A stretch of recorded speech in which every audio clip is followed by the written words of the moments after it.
Eileen from Design Squad Global. This is Layla, and this is PJ. We are at the Boston Ability Center.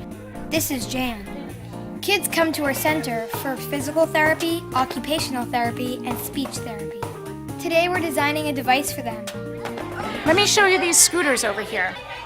Our kids love to ride these scooters when they're on their bellies. They can propel the scooter with their arms, and it helps the muscles in their shoulders, their arms, and along their back. Or they can sit on it and develop some better balance. So our scooters are a little small, so oftentimes in order to get them big enough, we are tying them together. It would be great to have a scooter that was twice as big as one of these. Some of our kids like to have the surface of the scooter feel differently. So it would be great if we had an everyday surface, kind of like this, and then another surface that was squishier that we could use once in a while. Anything else? So yes, one last thing. It would be great if our scooter could vibrate some of the time. Sometimes the kids like the feel of the vibration, and other times they don't. So you'd like it to be bumpy, but not all the time? Yep, that's exactly right. Okay. Hi guys, welcome to my wood shop. This is Kevin. He owns an awesome wood shop. He's really good at designing and building with wood.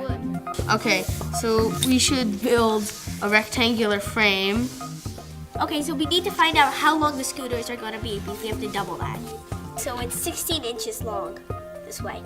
It'll be 32 inches long, but the width will stay the same.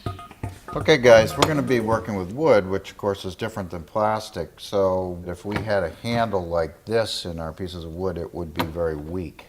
We could carve out a hand-sized hole, like in cardboard boxes. So instead of having protruding handles, they could have holes in there where they could put their hands through.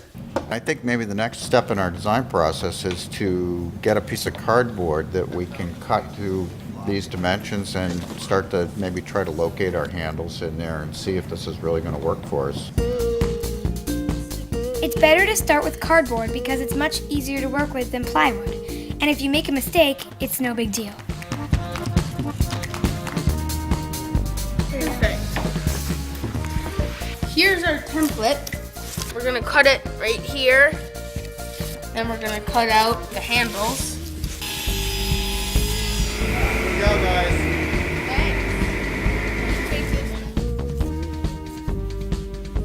This is a Forstner bit, and it's for cutting big holes in wood. Kevin made us a guide for the outside of the handle. We are clamping it down so the drill won't slip. This guide is called a jig. You can see the line, right? We're filing to make the handle smooth. This spiky mat we're going to put on the bigger wheels. That way it's bumpier. The spikes can't fit, so I don't think that we can use the spikes to make it bumpy. Maybe we could put little bits of hot glue on the bottom of these wheels so that they're pre-bumpy. Wow, that's really bumpy. We're pre-drilling holes so the teachers can put the bumpy wheels on when they want them. Okay, so we have this black rubber that will be perfect for the scooter for most of the time. And we've got these kid foamats that are perfect for squishy material. We just put Velcro on the pad so it's removable. Okay guys, this is really looking great. Thanks for helping us.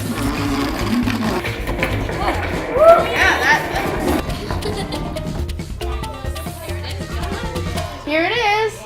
You can change the top. And we can put this, which is the squishy surface, on.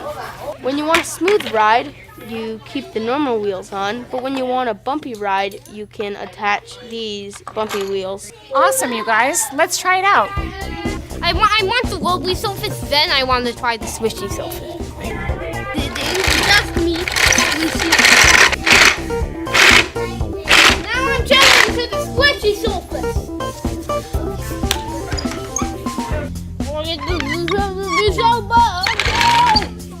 Charlie! Okay, here we go.